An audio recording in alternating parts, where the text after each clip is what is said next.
görüş keçirildi. Ümumi bir razılığa gəlindi. Əslində razılıqda nə var idi? Dənizdə və havada olan deməli hücumlar dayandırılsın. Təkliflər buydu. Ukraynanın təklifləri buydu.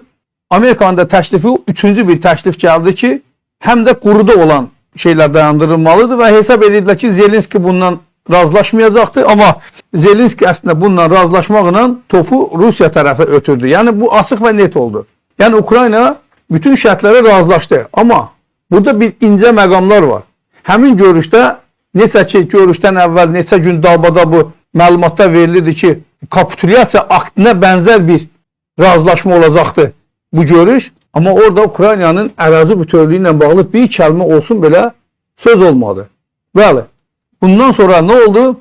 Trump dedi ki, artıq Zelenski bu məsələlər razılaşdı. Yəni, suda, quruda və havada hücumları dayandırmağa razıdır. Bir, bizlə mineralların deməli istifadəsi üçün müqavilənin imzalanmasına razıdır. Yəni şərtlər buydu. Və bu şərtlərə Ukrayna razılaşdı. Qarşılığında nə verdilər?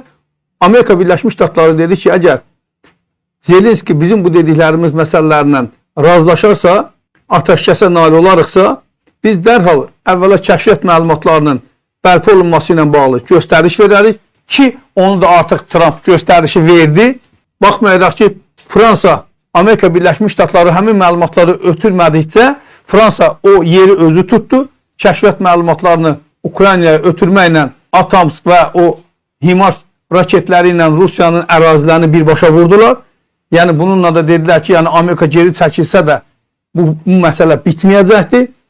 Və razılaşma nə oldu? Mənim düşüncəmə görə Rusiya bununla razılaşacaq yoxsa yox? Bu məsələ qapalı qalıb. Peskovun açıqlamalarından aydın oldu ki, orada baş verənlərdən sonra bir də Amerika Birləşmiş Ştatlarının rəhbərliyi ilə bizim rəhbərlik arasında bir əlaqə yaranmalıdır. Onlar bizə məlumatı tam təfsilatı ilə verməlidirlər. Çünki Amerikanın şərtləri var axı, o Rusiya üzərindəki şərtləri. Bu şərtlər əgər yerinə yetirilərsə, onda biz deməli, Amerika deyir ki, biz sizlə razılaşarıq. Rusiya da deyir ki, onlar verəndən sonra biz burada müzakirə aparacağıq. Əgər müzakirədən sonra bu qənaətə gəlsək ki, təkliflər sərfəlidir, onda biz atəşkəsə, yəni 30 günlük atəşkəsə imza atacağıq. İmza çəkiləcəkmi, çəkilməyəcəkmi? Bu çox çətindir demək. Çünki Avropa ölkələri əslində müharibənin bitməsini, xüsusilə Fransa bitməsini istəmir. Necə ki, Ermənistanda müharibənin bitməsini istəmirdi Azərbaycanla arasında. Çünki niyə? Fransa belə bir dövlətdir, o da sömürücü bir dövlətdir. Sömürücülərin özlərinin bir marağı var. O maraqlar təmin olunmayana qədər, məsələn, ocağı sönməyə qoymurlar. Mütəmadi olaraq orada qızışdırırlar, pülüyürlər. Yəni benzin atırlar, kağız atırlar, ocaq atırlar, odun atırlar, hər şey atırlar ki, tək bu ocaq nə olsun? Qızışsın, isti olsun. Amma nəzərə alsaq ki, bu müharibədən hər iki dövlət kifayət qədər ciddi zərbə alıblar. İstər Ukrayna olsun, istər Rusiya olsun. Ukrayna daha çox zərbə alıbdır. Çünki niyə? Ukraynanın 10 milyondan yuxarı əhalisi Ukraynanı tərk edibdir. Təxminən 7 milyondan yuxarısı Rusiyaya keçibdir. Yəni Avropa, o qərbə köçənlər başqa, bir də Rusiya köçənlər var. Yəni Ukrayna ciddi şəkildə sıxıntıya düşübdür. Nəticədə müharibədən sonra Ukraynada ciddi fəsadlar olacaqdır.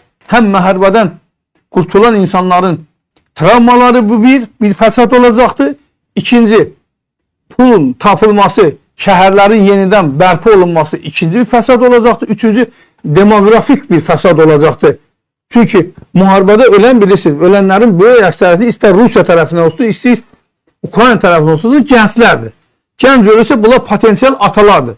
Potensial ata ölürsə, bu deməkdir ki, ciddi demografik sıxıntı olacaqdır. Həm Rusiyada olacaqdır, həm deməli, Ukraynada olacaqdır. Məsələn, BMT-nin məlumatına görə, açıqladığı məlumatlara görə Ukrayna əhalisi 2050-ci ildə təxminən 25 milyona qədər yenəcək. Və 2070-ci ilə qədər bu minvalla davam eləyərsə, bu 15 milyona qədər düşə bilər. Siz təsəvvür edin. Yəni, əslində dava nəyin davasıdır? Getdikcə yavaş-yavaş ortaya çıxır. Eləcə də Rusiyanın üzərində. Rusiya demografik bir sıxıntıya düşərsə, məcburdur ciddi addımlar atsın. Ciddi addımlar atmaq üçün nə eləməlidir?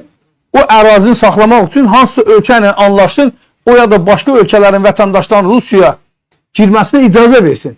Bir vaxtlar Rusiyanın şimalını Çinlilər və Koreyalılar tutmuşdular. Sonradan onları yavaş-yavaş köçürtməyə başladılar. Bu da o deməkdir ki, Çinlilər ora girərsə, Amur ərazisi, yəni Çinə yaxın ərazilərin hamısı qısa müddətdən sonra Çinin tərkib hissəsinə çevrilir. Buna görə də Rusiyada bu məsələdən çox narahatdır. Həm də nəzərə alsaq dediyim kimi ciddi şəkildə pul xərclənir. Müharibənin travmalarından sonra necə qutaracaqlar bu bəlli deyil. Ona görə Rusiyada bu müharibəni qutarmaq istəyir. Amma burada söhbət nədən gedir dostlar? Əsəb davasından gedir. Kimin sinirləri daha güclüdür? Kimin əsəbi daha güclüdür? Güclü olan qələbə çalacaqdır. Məsələn, Trump Kanadaya qarşı 25%lik bir şey tətbiq elədi. Gömrük rüsumu idxal olunan mallarla bağlı. Dərhal qarşılığında nə baş verdi? Qarşılığında Kanada verdiyi enerji ilə bağlı o da rüsum tətbiq elədi. Onun ardınca Trump dedi ki, mən 50%'e qaldırıram. 25'ten 50'ye. Bu artıq bilirsiniz nədir? İqtisadi savaşdır. Bu savaş ofisindən daha təhlükəlidir. Yəni o silah sursatdan daha təhlükəlidir bu iqtisadi savaş. Çünki orada bir gündə itirilən pul, məsələn, tutaq ki, Trump'ın verdiyi qərarlardan dolayı Tesla şirkəti 122 milyar ya 127 milyard yana düşüb. Trump'ın ətrafında olan milyarderlər təxminən üst-üstə 3 trilyona yaxın Trump'ın qərarlarından dolayı zərərə düşüblər. Bu çox ciddi rəqamdır. Hansı ki, hələ Rusiya cəmi cümlətəni yarım trilyon pul xərcləyibdi müharibəyə. Amma Trump'ın qərarı bir ayın içərisində Amerika Birləşmiş Ştatlarına 3 trilyondan yuxarı zərbə vurdu. Ona görə də iqtisadi müharibələr bu silah müharibəsindən daha təhlükəli olurlar. Həm də dövlət çökür orada. Onda sən xalqı, məsələn, müharibədə xalqı mobilizavat eləyə bilirsən. Putin çıxır, başlayır Rus xalqına nağıl oxumağa. Amerika belə elədi, Avropa belə elədi, onlar bizim torpaqlarımızı işğal eləmək istəyirlər, belə eləmək istəyirlər, belə edir. Deyir, insanları ruhlandırır. Amma iqtisadi müharibədə bunu deyə bilmir. Bu baxımdan dostlar, ən təhlükəli müharibə bu iqtisadi bir-birinə qarşı olan o iqtisadi müharibədir. Bunun ardınca dərhal Çin Trump'a deməli sanksiya tətbiq elədi. 25% rüsum daha doğrusu tətbiq elədi. Ardınca nə baş verdi? Trump dərhal özdə ticarət nazirini Kanadanın Xarici İşlər Nazirindən calaşdırdı. Və Xarici İşlər Naziri dedi ki, Trump'ın deməyinə baxmayın. Biz aprelin 7-sinə qədər bu məsələni təxirə saldıq. Ona görə də xahiş edirik, siz də əlavə rüsumlar tətbiq eləməyin. Çünki rüsumlar tətbiq elədikcə daxildə qiymətlər qalxır. Təbii ki, bu da ixrac elədiyi mala onun ixrac elədiyinə qoyacaqsa heç kəs qazanmayacaq burada. Nə o qazanacaq, nə bu qazanacaq. Daxildə qiymətlər sadəcə qalxacaqdır. Və sonra iş tamam. Ya həmin o artıq götürdüyü qazancı yenidən daxildəki qiymətləri yenməsinə sərf eləməlidir. Bunda onda sanksiyanın nə mənası oldu? Ya da ki, razılaşmaya getməlidir. Trump bu cür adamdır. Trump biznesmendir. Savaş belə bir şeydir. Kimin əsəbi daha güclüdür? Məsələn, qumar var. Kart oynayanlar bunu bilir. Birinin əlində tutalım ki, 30 xal var, birinin əlində 15 xal var. Əvvəla tərəf qarşı tərəfin üz cizgilərinə baxır. Əgər cizgilərdə bir şey sezə bilməsə, narahat olur. Çünki əlində aşağı xal olan adamın cizgiləri, əlində çox xal olan adamın cizgilərindən fərqlənməlidir. Amma bəzən görürsən ki, 15 xallıq adam üz cizgiləri ilə sənə elə şey ifadə edir ki, sən elə bilirsən onun əlində 30 yox, 32 var, 31 var və yaxud da 33 var. Buna görə də başlayır ehtiyatlı davranmağa. Bildiniz, axşam bir filmə baxıram, deməli, qumar masasında bir milyoner durur, yerin verir bir cavan oğlana, bu cavan oğlan gəlir oturur, pulu var, deyir ki, mən bu oyunu bacarmıram, bunun qaydalarını mənə deyə bilərsinizmi? Əslində bu oyunu bacarır. Deyirlər ki, bu qayda belədir. Oğlan kartları verirlər, götürür kartları, baxır əlinə, qoyur, bütün pullarını götürür, qoyur ora. Əlində olan, xalı olan hər kəs pas eləyir, yatır. Çünki hamısı hesab edir ki, bu şeyi bilmir, bu oyunu bacarmır.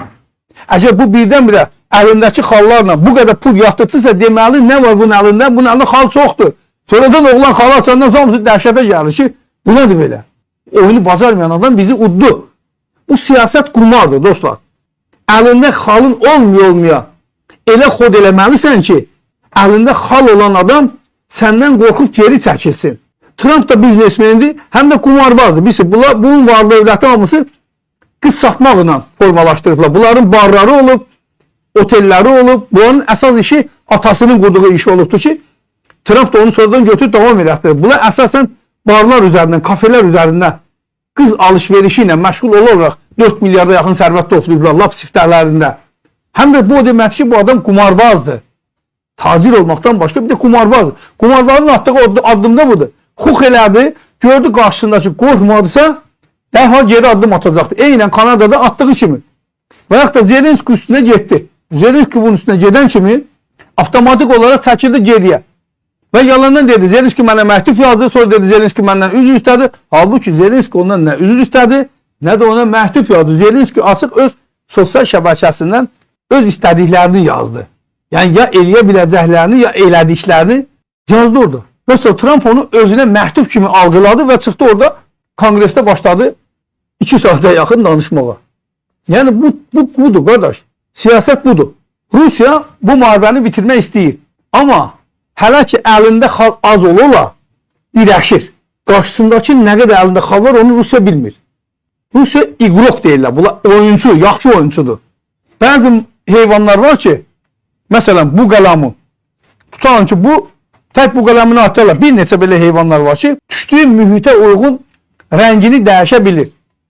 Məsələn birdən görürsən bu qələmin bir təhlükə hiss eləyəndə tamam başqa bir rəng alar. O rəng nəyi ifadə eləyər? O rəng onun zəhərli olduğunu ifadə eləyər. Belə heyvanlar çoxdur. Tüt göy rəngə çalarlar. Nə bilim, tüt qırmızı göy qarışığına çalarlar və bunun özlərinin zəhərli olduğunu göstərir. Əslində bunlar zəhərsizdirlər. Rusiya bu günlərin belə bir vəziyyətdə. Rusiyanın zəhər dişi çəkilibdir.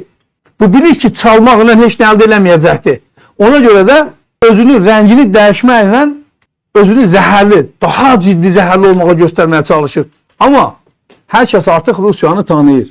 O bir dostu deyir ki, sən nətər olur öz yoldaşıma söz keçirdəmirsən, mən yoldaşıma söz keçirdəmirəm. Bu gəlir, deyir ki, onun evinə qonaq, indi mən istəmirəm başqa cür danışam, deyir, gəlir otur qabağa. Deyir, necə? Deyir ki, pişiyi əvvəlcədən boğmaq lazımdır.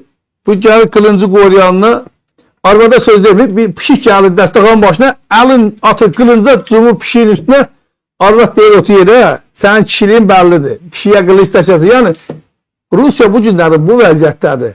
Pişiyə qılınc çəkir. Aslana yox, pələncə yox. Pişiyə qılınc çəkir. Artıq Rusiyanı hər kəs tanıyır dostlar. Və Rusiyanın lazım olan şeyə razı salacaqlar. Peskovun bir çox maraqlı açıqlaması var. Peskov deyir ki, Amerika bizimlə oyun oynayır. Güya bunların deməli arasındakı münasibətlər pozulub. Güya bunlar artıq silah verişini dayandırıblar.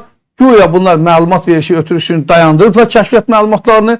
Peskov deyir ki, dayandırmaqla deyir ki, əsas məsələ odur ki, Ukraynada 5-6 ay, bəlkə də 1 il müharibə aparılacaq qədər silah sursat var. Yəni, Trumpdan qabaq və Trumpın indi hal-hazırda əli ilə gizli şəkildə o silahlar Ukraynaya daşınır. Bizim əlimizdə kəşfiyyat məlumatları var. Və Amerika Birləşmiş Ştatları digər dövlətlərdən fərqli olaraq, bunu tez-tez deyirəm, xatırladıram. Deməli, silahı özü istehsal eləmir. Silah istehsalçıları müxtəlif şirkətlərdir. Bugün görürsünüz, Suriyada, Yəməndə, İraqda, İcra, hər yerdə silah satışına rast gəlirsən. Bu silahlar necə gəlib onların əlinə düşür? Hamısı qaçaq yollarına gəlib düşür. Bugün Trump hətta Ukraynaya belə silah satışını qadağan eləsə belə, o şirkətlər müxtəlif yollarla həmin silahları Ukraynaya çatdıracaqlar. Bunu Rusiya çox gözəl anlayır. Və bundan dolayı Rusiya müharibənin tezliklə bitməsini istəyir. Və bu müharibə hər ikisinin maraqları təmin olunmaqla hesab edirəm ki, qurtaracaqdır. Qurtarmasa əgər Rusiya çökənə qədər bu dəfə artıq Trump Rusiyanı çöktürənə qədər növbəti 5 il üçün müharibəni davam etdirəcəkdir. Bitdi bu məsələ. Dünən Trumpa sual verirlər ki, görüşdən razı qaldın? Trump deyir ki, bəli, mən görüşdən çox razı qaldım və Ukrayna rəhbərliyinə təşəkkür edirəm. Dedilər ki, bəs necə? Yenidən sən Zelenski ilə görüşə bilərsən? Dedi, mütləq görüşəcəyik. Mütləq görüşəcəyik. Yəni, bunu da bilək ki, əzəldən Trumpın oynadığı oyun bəlli idi.